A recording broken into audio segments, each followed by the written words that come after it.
خسرانين وراجعين وتقول لي عدى عليه خدمه. كابتن يا جدع عيب عيب عليك يا كابتن. النادي الاهلي لو اتحط في الظروف بتاعتي هينزل درجه ثانيه. ايه؟ والله العظيم. هو مين اللي بيحط الناس في الظروف؟ العوامل النادي الاهلي مساعده في كل حاجه. اخرها كان محمد عادل.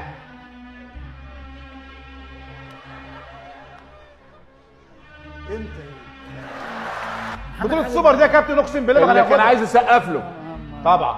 اسامه كده لا كده انت بتقول كلام مش على ارض الواقع. بامانه انت بتتكلم جد؟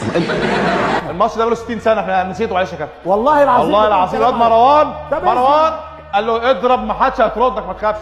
حسين الشحات سب الدين ما حدش هيكلمك. كابتن انت بتتكلم على معلول اضرب بالقلم يا معلول ما حدش هيوقفك. بتتكلم اما بتيجي تشوف هي دي الرزاله اللي انت فيها دي. دي رياضه يا كابتن. بتشوف اللي بيتنطط على المسرح ما بتتفرجش على الاجمالي. محمد عبد المنعم في كوع عمر السعيد